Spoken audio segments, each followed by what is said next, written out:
आज मी तुम्हाला नायलॉन साबुदाणा कसा करायचा ते दाखवणार आहे. चला तर मग सुरुवात करूया. हा बघा, मी हा साबुदाणा रात्रभर भिजत ठेवला होता. आपण खिचडी करतो तसा साबुदाणा हा भिजवून घ्यायचा. आता हा आपण वाफवून घेणार आहोत. आता हा साबुदाणा एका चाळणीमध्ये आपण वाफवायला ठेवणार आहोत. एक 5-10 मिनटं आपण हा साबुदाणा वाफवून घ्यायचा. हे बघा, 10 मिनटानंतर साबुदाणा बघू शकता तुम्ही कसा वाफवलेला आहे तो. आता हा गरमच साबुदाणा आपण थंड पाण्यामध्ये घालणार आहोत.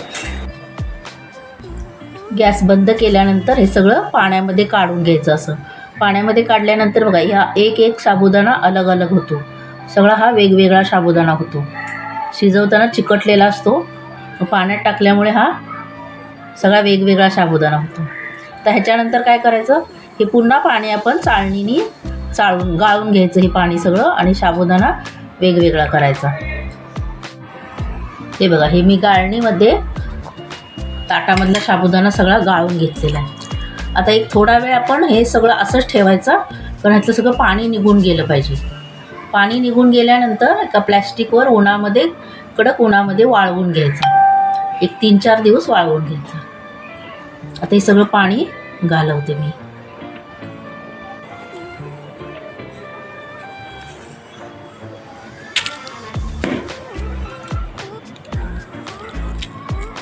प्लॅस्टिकवर किंवा मग ताटामध्ये हे सगळे साबुदाण्याला अलग वेगवेगळे करून वाळत घालायचे. थोडासा तुम्ही तेलाचा हात जरी लावला तरी चालेल, म्हणजे हे हाताला चिकटणार नाही. हे सगळे प्लॅस्टिकवर असं उन्हामध्ये कडक वाळवून घ्यायचं.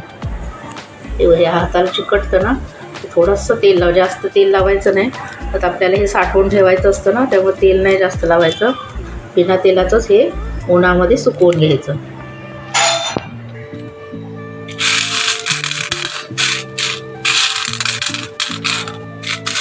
हे बघा, हा साबुदाणा वाळवून तयार आहे.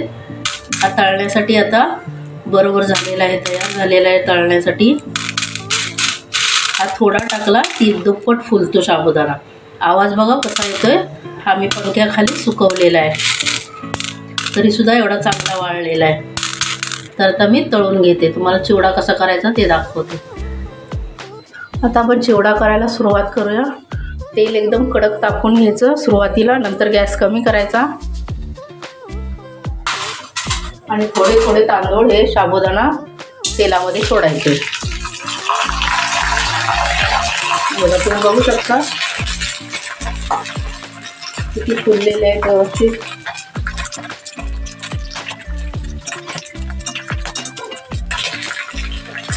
आकार जरा छोटा असला तर टेस्ट ठीक राहते. आपण घरी बनवलेले आहेत, नॅचरल आहेत, काही मिक्स नाही, मिलावट नाही आहे. तर तुम्ही घरी नक्की करून बघा.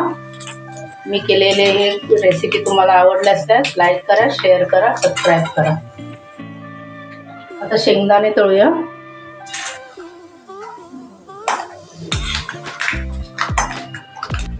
मिरची सुद्धा त्याच्यातच घालते मी.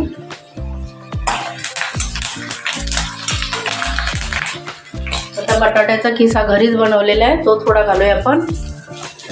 चिवड्यामध्ये मिक्स करायचा. नाही घातला तरी काही हरकत नाही, फक्त तांदूळ तळून घेतले तरी चिवडा होतो चांगला.